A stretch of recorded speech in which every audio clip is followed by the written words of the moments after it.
Gente, olha, quem é que nunca deu uma olhadinha no espelho e desejou mudar alguma coisa no corpo, hein? Todo mundo tem alguma coisinha para mexer, né? Seja motivado pela vaidade, pelo desejo de corrigir alguma imperfeição, uma necessidade de uma cirurgia reparadora. O fato é que os brasileiros estão em segundo lugar no ranking da cirurgia plástica. E para falar sobre esse assunto, eu estou aqui com a linda e competente cirurgiã Carla Petterli. Tudo bem, doutora? Tudo jóia, Soraya. Bom, a gente fala em cirurgia plástica e parece que há um tempo atrás era tudo muito restrito, tudo muito difícil, muito preocupante. O acesso financeiro também era uma coisa exorbitante. Hoje em dia isso tudo é coisa do passado, né? É muito fácil hoje para as pessoas terem acesso a uma cirurgia. A gente costuma falar que a concorrência é bom para todo mundo, né, Soraya? Não só em termos assim de redução de custo, porque vamos colocar 30 anos atrás o número de cirurgiões plásticos no Brasil era infinitamente menor do que hoje. Então, com o aumento das escolas de formação, com o aumento das residências médicas, então com esse maior aporte de cirurgiões plásticos no mercado, a coisa se popularizou mesmo. É verdade. Olha, tem uma pesquisa, doutora, que a Sociedade Brasileira de Cirurgia Plástica divulgou no mês passado, mostrando que Brasília está entre as 5 cidades do país com maior número de realização de cirurgias plásticas. No ranking nacional, São Paulo está em primeiro lugar. Eu fico imaginando o Paraná, onde é que está nessa colocação, né? O que motiva as pessoas a procurarem um cirurgião plástico? Olha, eu acho que a maioria dos casos são aquelas pessoas que se olham no espelho e se veem satisfeitas com alguma coisa. Normalmente vem desde a adolescência, ou eu acho que os meus seios são pequenos, ou meu nariz é grande, as minhas orelhas são muito abertas, ou aquela pessoa que depois que teve filhos, meu corpo mudou, eu quero voltar a ser como eu era antes. Claro que a gente não consegue às vezes deixar aquele resultado que a paciente esperava que ela fosse ter, porque às vezes o peso dela está diferente, a qualidade da pele já não é a mesma, mas eu acho que todo mundo quer se ver e gostar do que está vendo.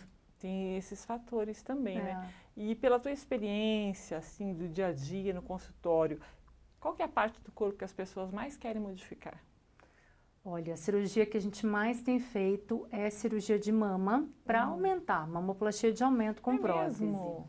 Eu vou te falar que mais de 70% dos nossos pacientes nos procuram para aumentar as mamas. Isso no público feminino. No público feminino. Homens? Os homens agora estão perdendo medo, né? Que bom. E eles procuram mais cirurgias faciais. A gente tem feito muita rinoplastia, então para melhorar o aspecto do nariz, a gente tem muito descendente italiano, alemão, então aqueles narizes maiores, mais fortes. Então tem alguns pacientes que querem suavizar um pouco essas características, claro, sem perder, né, totalmente a característica europeia.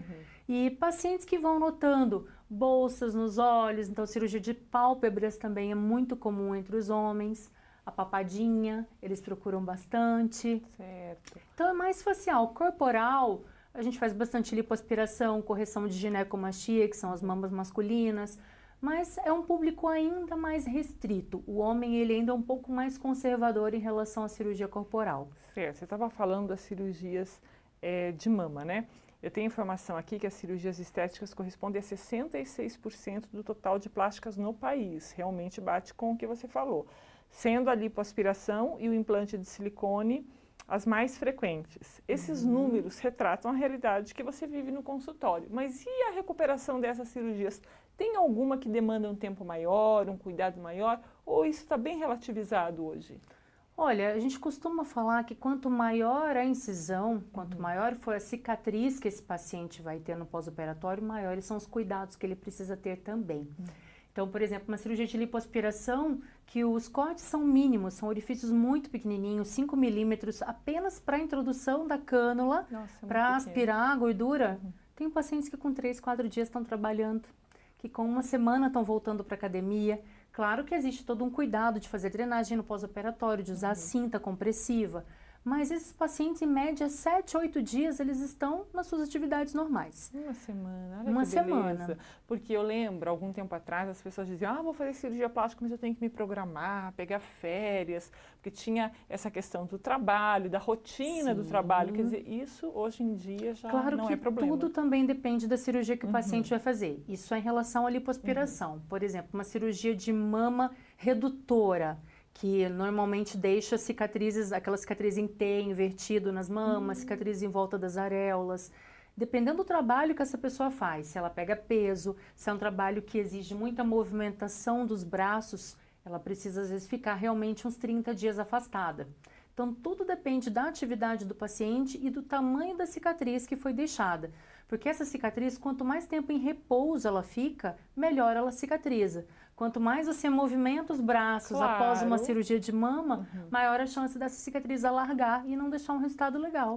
Faz todo sentido, né? Por isso, cuidado no pós-operatório. Já que a gente está falando em cirurgia de mama, doutora Carla, quais os tipos de cirurgia que podem ser feitas nos seios? Aí levando em consideração risco, benefícios, tipos de anestesia, né? Esses cuidados pós-cirúrgicos que você comentou aí, que existe uma certa diferenciação. A gente está vendo imagens aí do centro cirúrgico, né? Você em ação, né? Que cirurgia foi essa que você estava fazendo? Essa cirurgia que foi gravada foi uma cirurgia de aumento mamário, né? Com prótese de silicone. Então, uma paciente jovem, que não tinha nenhum tipo de sobra de pele, que tinha uma hipomastia, né? Simples, que a gente chama, que é aquela mama pequenininha, e o desejo de aumentar. Então, nessa paciente foi feita uma incisão no sulco da mama, uma incisão pequena, de 4 a 5 centímetros, colocada uma prótese. Nessa paciente em particular, foi no plano submuscular, embaixo do músculo, e a paciente ficou super satisfeita. Que bom. Quanto tempo é recomendado que fique essa prótese até que se troque? Tem que trocar? Como é que é? Em alguma época da vida o paciente vai ter que trocar. Hoje não se tem mais um prazo determinado como as próteses antigas tinham, que depois de 10 anos o paciente era obrigado a trocar. Então hoje com 10 anos a gente faz um exame de ressonância magnética. Se a ressonância estiver ok, se a prótese estiver íntegra, o paciente estiver bem, não estou sentindo nada, nenhuma irregularidade, nada mudou, ele pode continuar com a prótese sem problema nenhum. Que joia. Bom, então a gente sabe que tem cirurgia para aumento de mamas, né? Exato. Com o implante da prótese de silicone, para redução de mama também. Redução de mama. O resultado fica perfeito, doutora? O paciente ganha uma cicatriz, né? Então, assim, a gente sempre fala que tudo na cirurgia plástica é uma troca. Você vai ganhar uma mama com um formato mais bonito, uma mama mais empinadinha, mais arredondada. Você vai poder usar qualquer tipo de roupa que vai ficar bom, mas você vai ganhar uma cicatriz. Está preparado para ganhar essa cicatriz? Essa é a pergunta que a gente faz. Né? Então, existem vários tipos de grau de queda da mama. Então, claro, né, aquela mama que é muito grande, automaticamente ela é muito caída. Mas tem aquelas pacientes que de repente amamentaram, tem uma mama média que caiu um pouquinho. Às vezes vale a pena esperar um pouco mais para fazer uma cirurgia dessa. Talvez na idade que ela esteja, ela não vai aceitar a cicatriz. Olha que interessante. E você conversa bastante com as pacientes também, né? Isso é importante. Soraya, tem que conversar, porque isso tudo tem que ser muito bem explicado para depois o paciente não falar que ele não sabia disso. Então, você tem que mostrar para o paciente, às vezes até a gente desenha no próprio corpo do paciente, a cicatriz vai ficar mais ou menos desse tamanho. Tudo bem para você? Ah, tudo bem, doutora, eu tenho uma cicatrização ótima. Eu fiz uma cirurgia de cesárea e ficou só uma linhazinha. Essa paciente vai encarar a cicatriz como o menor dos problemas. Só que se é um paciente que às vezes já tem uma tendência a ficar com uma cicatriz mais grossa, um queloide, corre esse risco também. Corre esse risco. Talvez ela não vai encarar naquela época aquela cicatriz. Fica bem ciente, né? Sim. E eu fico pensando aqui, a gente vê nessa cultura de vaidade, de beleza, e que existe na gente, não adianta a gente fechar os olhos e achar que não existe, porque existe, né? Culto ao corpo, né, a forma física, tem o viés da saúde, que é muito importante, eu bato muito nessa tecla, a gente tem que levar em consideração a questão da saúde, mas tem aqueles pacientes que insistem em fazer um número muito grande de cirurgias, às vezes até desnecessário. Tem esse paciente que chega assim e fala, fulano, tá tudo bem com você, eu acho que você não precisa fazer. Já chegou a esse ponto? Tem. A gente tem algumas pacientes que são lindas, que a gente olha e fala, o que você quer fazer aqui? Né? E que as pacientes realmente têm um grau de exigência muito grande com elas mesmas. Vem defeitos onde não existem. E realmente vem coisas que você não tem o que fazer. Por exemplo, esses dias mesmo eu convenci uma paciente de que ela não precisava de uma lipoaspiração. Porque ela era uma paciente linda, com um corpo maravilhoso, malhadora, tinha uma camadinha de gordura muito fina no abdômen, só que para ela aquilo ali incomodava. E eu falei, olha, não tem como a gente fazer uma lipoaspiração em você. Primeiro, não tem gordura suficiente. Segundo, corre até o risco de ficar com a marca das cânulas, porque é uma camada de gordura muito fina. Então, tem esse viés também. A gente tem que saber captar o que o paciente está querendo e, às vezes, fazer ele entender que está tudo bem com ele, que ele está ótimo daquele jeito, que, às vezes, de repente, vão intensificar um pouquinho mais o teu treino na academia. Se você der uma secadinha, já dá uma melhora. Isso, claro. Com certeza. Eu fico imaginando esses entraves também, né? Existe uma preparação para algum tipo de cirurgia mais específico? Não sei, de repente uma cirurgia que envolve mais riscos, ou que o paciente tem que estar numa situação psicológica bem resolvida? Tem alguma situação em especial? Ou basicamente é genérico, doutora? Olha, o que normalmente nós pedimos para todos os pacientes são os exames pré-operatórios, tanto de sangue como avaliação cardiológica, às vezes alguns exames específicos, né? Exame de mama, um ultrassom de abdômen, se for necessário.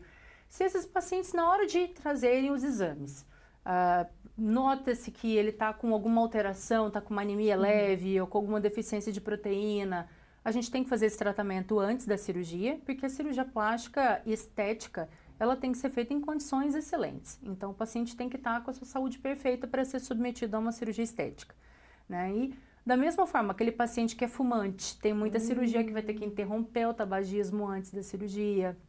Paciente que está muito acima do peso, o resultado muitas vezes não vai ser bom. Ou se esse peso está muito concentrado no abdômen, gordura visceral, isso pode atrapalhar a própria respiração desse paciente no pós-operatório se for usar uma cinta. Então, tem várias coisas que às vezes são necessárias, né, serem feitas antes da cirurgia para que o paciente tenha uma evolução favorável. Não é só, eu vou fazer, marcar e, né, e aí tem também todo o acompanhamento prévio do bom profissional, né? Exatamente. Isso aí tem que levar em conta. Gente, cirurgia plástica, acho que não acaba assunto. A gente sempre tem muita pergunta para fazer, mas eu não posso deixar a doutora Carla sair daqui sem ela falar para a gente. Olha, tem uma pergunta que uma internauta mandou para a gente aqui, doutora. Ela falou aqui, ó. Estou sempre em busca, a Claudete Pereira, querida, eu estou sempre em busca de procedimentos de rejuvenescimento, novidades nessa área. O que tem de novo? O que tem de novo e o que as mulheres andam fazendo? Aí, para Claudete.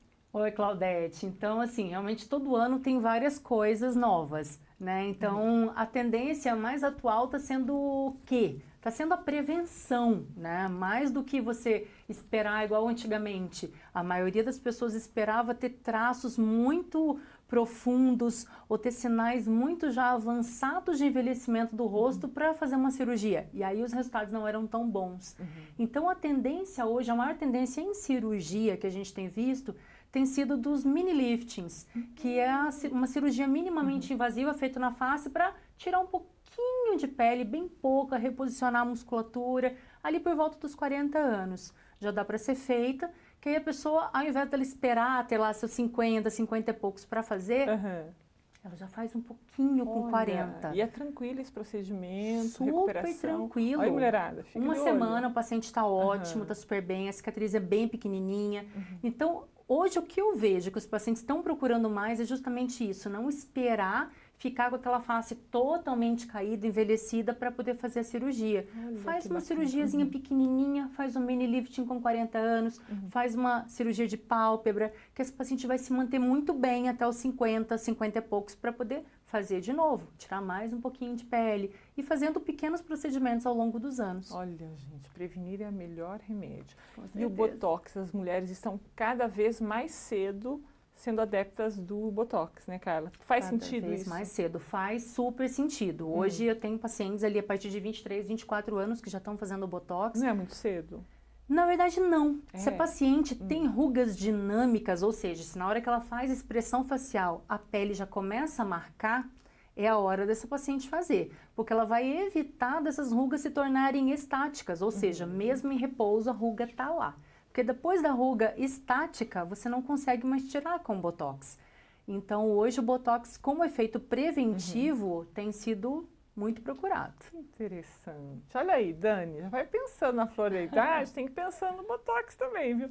Carla, quero agradecer muito a sua consultoria hoje. Olha, esclareceu um monte de dúvidas sobre cirurgia plástica. E eu falo sempre, se você tem alguma dúvida, manda pra gente. A gente vai encaminhar para a doutora Carla. Se você tem dúvida com relação ao profissional, procure sempre saber se ele está devidamente inscrito, faz parte da Sociedade Brasileira de Cirurgia Plástica, né?